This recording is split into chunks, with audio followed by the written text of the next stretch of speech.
और कहते हैं यदि गुरु की कृपा हो जाए तो इस भवसागर को पार नहीं करना पड़ता। नौका से भवसागर को पार नहीं करना पड़ेगा, भवसागर ही सूख जाएगा यदि गुरु की कृपा हो गई।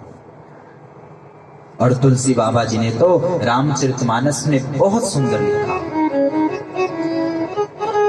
गुरु बिन भवनिधि तरहि न कोई, गुरु बिन भवनिधि तरहि न कोई, गुरु बिन भवनिधि तरहि न कोई, गुरु बिन भवनिधि तरहि न कोई, गुरु बिन भवनिधि तरहि न कोई। बिना गुरु के संसार में कोई भवसागर से पार नहीं हो सकता। कितने लोग बैठे यहाँ जिन्होंने गुरु बनाए हैं?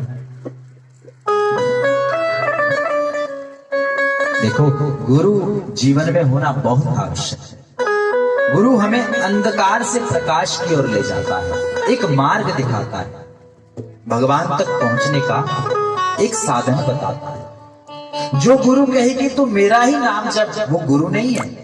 गुरु तो वो है जो कहे कि बेटा तू भगवान का भजन कर और भगवान तुझे अवश्य मिलेगा। एक शिष्य ने ऐसे ही भजन किया परमात्मा का, लेकिन उसके सामने दुविधा ये हो गई कि भगवान और गुरु एक साथ खड़े हो गए। ठीक है, अब उसने सोचा कि भैया गुरु का महत्व ज्यादा है कि भगवान का महत्व ज्यादा है। गुरु गोविंद दो खड़े काके लागो पाए, और बलिहारी गुरु आपने जो गोविंद दियो मिलाए। हे गुरुदेव, मैं आपको प्रणाम करता हूं। क्यों? क्योंकि यदि आप नहीं होते तो मुझे आज भगवान के दर्शन नहीं होते। इसलिए गुरुदेव आपकी बड़ी कृपा है हम पर। जिन्होंने गुरु बनाए हैं अच्छी बात है, लेकिन जिन्होंने नहीं बनाए हैं वो अवश्य बनाए। तो आइए इसी के साथ आज की कथा में प्रवेश करें।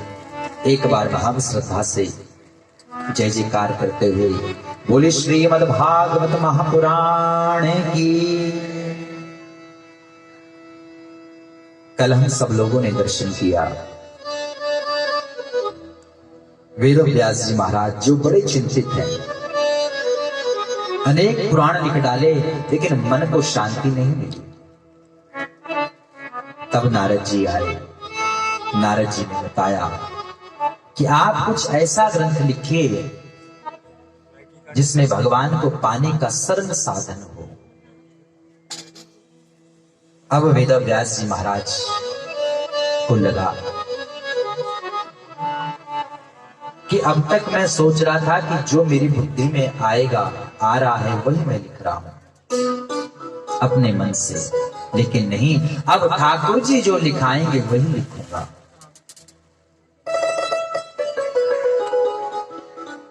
और सज्जनों, माता बहनों, वेद व्यास जी महाराज बोलते गए और गणेश जी महाराज ग्रंथ को लिखते गए।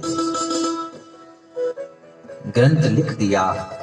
अब मन में सोचा कि भैया ये कोई साधारण ग्रंथ तो है नहीं। ग्रंथ साधारण नहीं है तो इसको गाने वाला भी कोई साधारण नहीं होगा। लेकिन ऐसा कौन मिलेगा जो इस ग्रंथ को गाएगा? फिर मन में सोचा, अरे मैं क्यों इतना परेशान हूं? मेरे घर में तो साक्षात मेरा बेटा आया है, वो इस ग्रंथ को गाएगा, क्योंकि परमहंसों की संहिता है और मेरा बेटा भी परमहंस है। लेकिन दुविधा ये हो गई कि उसे कहां ढूंढा जाए। वो तो जन्म लेते ही घर छोड़कर चला गया।